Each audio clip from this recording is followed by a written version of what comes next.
It started off like any other school evening. I had planned to stay late in the library for a study session with Mr. Joj Scot, our new biology teacher. He was in his early 30s, calm, intelligent, and always kept his distance like a professional.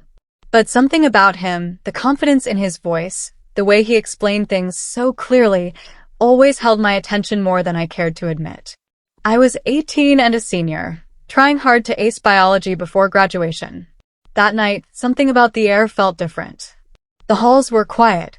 Shadows from flickering overhead lights stretched long across the tiled floors, and I felt the silence settle deep in my chest. Mr. Joj Scot met me in the biology lab. He was already setting up diagrams and slides when I walked in. "You made it," he said with a quick smile that didn't quite reach his eyes. "I wasn't sure you'd come." I nodded, setting my bag down. "I need to pass this exam. There's no way I'm missing this." He chuckled. "That's the spirit." His voice was deep, smooth, with a calming tone that made it easy to focus. We worked through the slides for a good hour. He walked me through the anatomy charts, asking me questions, gently correcting me when I messed up. I tried to stay focused, but the way he leaned in close to check my notes, the way his eyes locked on mine when I answered right, it sent small shivers down my spine. At one point, I accidentally dropped my pen. I bent to pick it up, and when I looked up, his eyes were already on me, intense and unreadable. The air between us shifted. I cleared my throat. "So, mitochondria, the powerhouse of the cell." He smiled again, this time slower. "Exactly. You've been paying attention." "I've had good motivation," I replied before I could stop myself. I instantly regretted it, heat rushing to my face. He leaned against the table, arms crossed. "Motivation is key. Some students wait until the last minute to catch up. I just didn't want to disappoint you." It slipped out in a whisper. His expression softened, but there was something else in his eyes now. Curiosity, maybe something deeper. "You're one of the brightest students I've had this year. You've never disappointed me." The lights overhead buzzed faintly, casting a warm glow over his face. I could feel the tension in the room growing, silent and thick. He moved a step closer, and I wasn't sure if I imagined it, but his breath hitched, just for a second. "You okay?" I asked, voice quieter now. He hesitated. "Yeah. Just long day." We turned back to the diagrams, but our hands brushed as we reached for the same paper. Neither of us moved for a second. I looked up, and our eyes locked again. "You know," he said softly, "this is probably not the smartest idea." "What isn't?" He didn't answer right away. Instead, he walked over to the window and looked out into the dark schoolyard. "I try not to get too close to students. Boundaries are important. But sometimes, life throws us situations that test those rules." I stood quietly, unsure what to say. I wasn't a child, and I wasn't confused. I knew something was brewing beneath the surface, something neither of us had planned. "What are you saying, Mr. Scott?" He turned around, his expression unreadable. "I'm saying it's getting late. We should probably wrap this up." I felt a strange sting in my chest but nodded. I gathered my notes and put them in my bag. He watched in silence, then suddenly said, "You know, there's something I didn't get to show you."